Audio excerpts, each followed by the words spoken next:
Oh, hi. So I just figured out my laptop has a camera on it, and supposedly I can upload this directly to YouTube. Um, so it's been a very long time since I've consistently posted videos on YouTube, and a lot of people have been asking me, "Hey, Ramsey, where are you? You used to post videos all the time. I watched them, I subscribed to them, and then you just disappeared off the face of the planet." No, I actually just moved to the other side of the planet. I'm in China now. Yes, I live in the People's Republic of China. I've been living here for about 5 years. Um, I work here, I coach here, I've been competing here, um, and I'd love to show you guys more, but the internet is really, really bad in China, meaning they block a lot of the big major American websites such as YouTube and Facebook and Google. Yeah, they just recently blocked Google, and it is very difficult to connect with the outside world. Um, and so I'm very limited in what I actually can uh, post and when I can post it. So, I know I've got tons of unanswered questions. I would love to make and post videos for all of them, but bear with me. And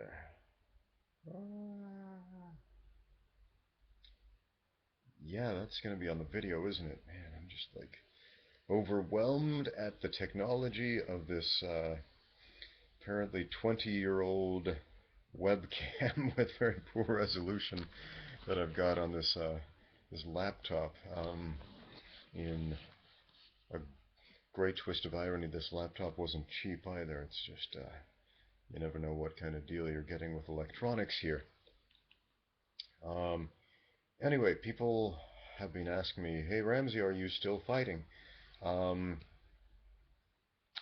I am still involved in mixed martial arts. However, no, I retired from professional fighting about 2 years ago. My last fight was in an event called RUF, the Brannick Ultimate Fighting Federation.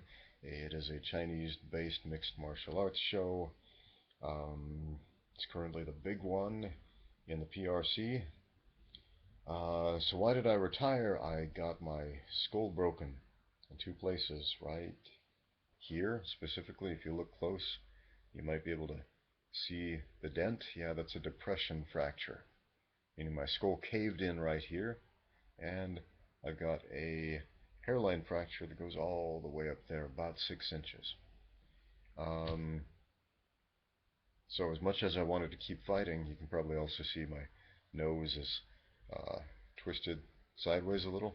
So I've got an asymmetrical face now, but it's more than just aesthetics. I mean, I literally can't get punched full contact in the face anymore without um, severe brain damage or something like that occurring.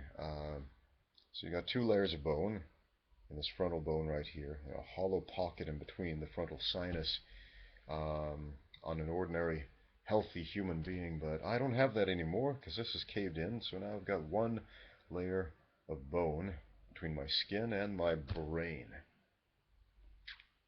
Yeah. People are always surprised when they say, um, "So how did that happen? Did you like drop like 50 elbows on your head, or an illegal kick to the head with his heel while you were down on the floor or something?" The answer is no. Dude loaded up his wraps.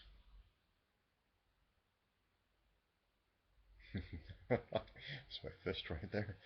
Um, yeah, he loaded his wraps with kinesio tape. Don't ask me why the promoters passed out kinesio tape to the fighters, but they did. Um, they said, "We're going to follow unified rules, UFC rules to the letter." Um, so they went to great lengths, and they brought in a UFC referee, Jaron Bellel. They spent a lot of money on the show for the production value, but when it came to actually monitoring the fighters backstage and seeing how they wrapped up their hands? No, nobody did a damn thing about that. Um, so I saw the guy's hands after the fight. They were wrapped up in this red kinesio tape that is elastic adhesive. Um, it'll bind the hand very strongly together, essentially weaponizing it. So what ended up happening is, through a kick, he caught it, landed a hook, boom, to the jaw, boom, knocked me out. Up to there, that was fine. Um, Good for him, he won the fight. But then he came in and landed this complete, full, direct punch right there, just a right overhand while I was already lying down, unconscious on the floor, um, before the referee noticed and ran in to stop the fight. Um, just one punch, boom. Instead of slipping off the frontal bone like they usually tend to, because this is round, it's very hard. It's one of the hardest structures on the human body, actually. I mean, you got three very strong bones: the frontal bone, the elbow, and then the heels on the feet are some of the strongest, hardest bones. This one, because it's reinforced with that hollow pocket. Um, so that's what was so surprising, that it actually broke, not just broke, but just fractured, just a massive spiderweb of fractures. I mean, it caved in almost an inch inside. I mean, it's a circle about that big, and then we've got this massive 6-inch hairline I mentioned before, and all that with just one punch. Trying to get the spacing right here. Getting used to this web camera right there. Yeah, one. Anyway, I still spar. Always wear my headgear. Yeah, but you can't wear headgear in a professional fight. It's just not done. What else? Yeah, so I'm coaching. I've got a pretty nice gym here, actually. I'll show you guys that sometime. Actually, you can see some clips of it in some of my other videos. Then again, some of my friends have told me they were not able to see my videos. I'm not quite sure why. Probably because I have to post them using a virtual private network, to bypass the Great Firewall of China. Anyway, so hopefully I'll be posting more often. If you have any questions, let me know. I'll have to pick the best of the best and be really selective about them, seeming as it is so difficult to post anything at all. Anyway, thank you. Talk to you later.